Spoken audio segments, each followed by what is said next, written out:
Hi guys and gals, welcome to Anything and Everything. Today we're going to be going over how to customize my adjustable card box. This is a 3D print playing card box designed to hold your playing cards. You can customize this box to any card deck out there as long as your 3D printer is big enough to support the print. Now, a lot of people will upload these and say this is a parametric box, this is adjustable, but they don't really show you how to adjust it. Well, I'm uploading this to printables.com, this file, and this video is actually going to show you how to adjust it. Okay, there will be a link to the file which uses Autodesk Fusion 360, which is a free program. There'll be a link to it in the description. So once you download the file, you want to open it up in Autodesk.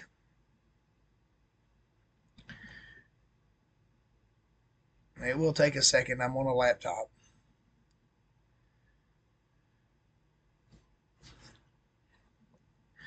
Now, once this opens up, now this one here is set up for Uno.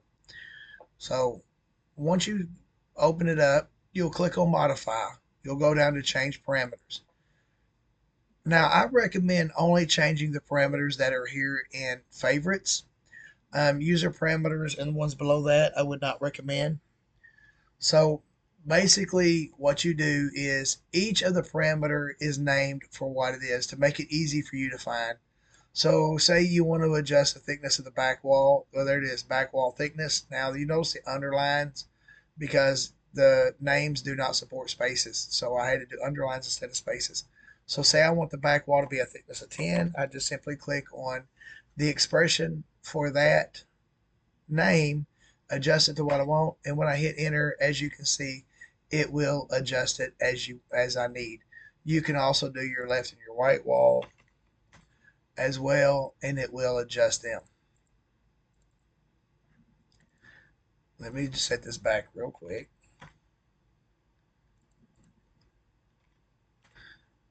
There we go. Now you can also adjust your card opening side to side and your card opening from front to back. Now the reason why I did it this way and named it like this, you don't really have to do a lot of calculation. You can use a regular ruler or a set of micrometers or whatever. You can measure your deck of cards. You can go into Google and do a inch to millimeter conversion, and you can put your millimeters in here and you can do it, and you don't have to think about the extra thicknesses of the walls and all that. This is the actual size of your card deck.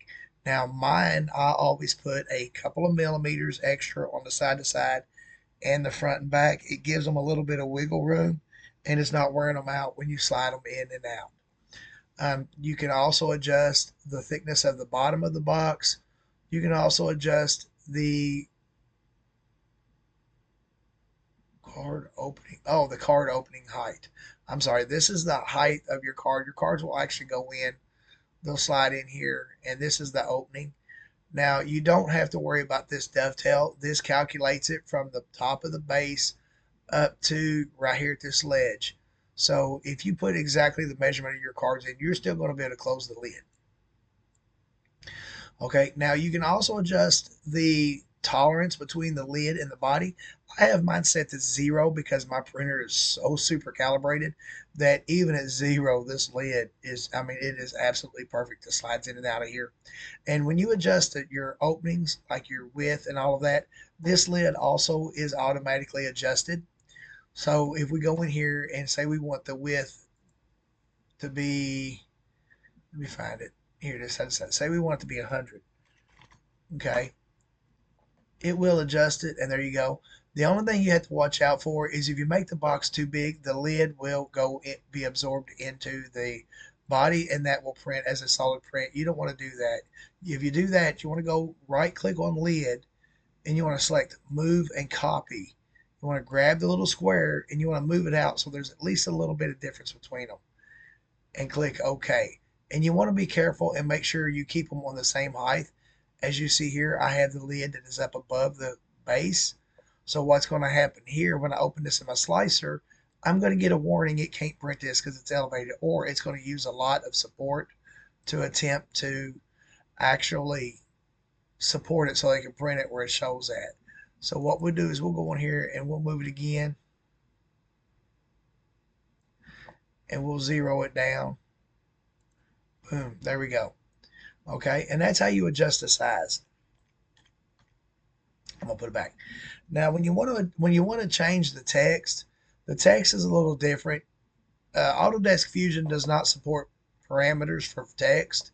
So what you're going to have to do is you're going to have to go over here to the left where it says sketches, and you're going to click the little arrow to make that open up. Now these sketches are actually the drawing planes. So you want to adjust that. Okay. So like all the planes are done as though you're facing the front, and this is the front of the box. As you see my little box up here to the right, it says front. If you click that, we're going to start with the left over here. So we're going to look for the sketch that is named left text. We're going to right click on it and we're going to click edit sketch. Now once we do that, we can double click the text, and here we can adjust it. We can adjust what the text actually says.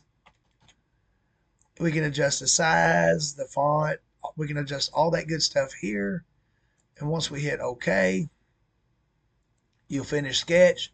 It'll go ahead and it'll do the embossing and everything for you, or the indenting.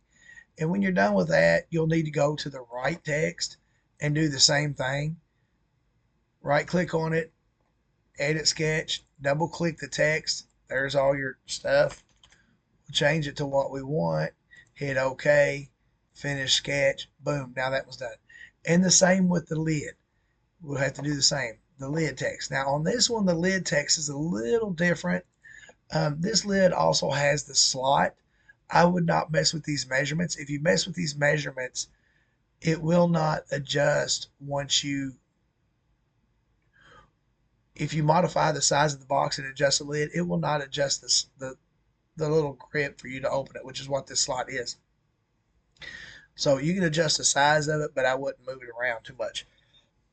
And I wouldn't delete the constraints. So again, you just double click the text, put in what you want. Oops. You'll adjust it. Make sure you adjust it where the text will fit onto the surface. Click OK, finish sketch. Boom, there you go. And that's it. You have now fully customized your box. Ooh, I see a mistake. Now, I'm not one of these that when I see a mistake, I'm going to jump in and say, oh man, guess what? I've got to edit that out. I'm not going to do that. That's not me. Okay. Well, I leave it in there. I leave it in there because I think it's funny, because nobody's perfect. And sometimes people get a laugh at it. So I'm going to adjust this real quick here. I hope I said that right. Yep, I did. Okay. And there you go. But anyways, there you go.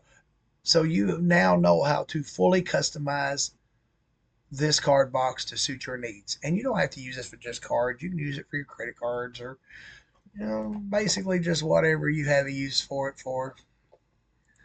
So I'm going to export this desktop. Yes, I want to replace it. Okay. And that's it. That's how you customize a box. If you like this video, like and subscribe to me, because anything can be uploaded to my channel. You never know. It might be an instructional video one day, or something like this the next, or it may be something silly. So I hope you enjoyed it.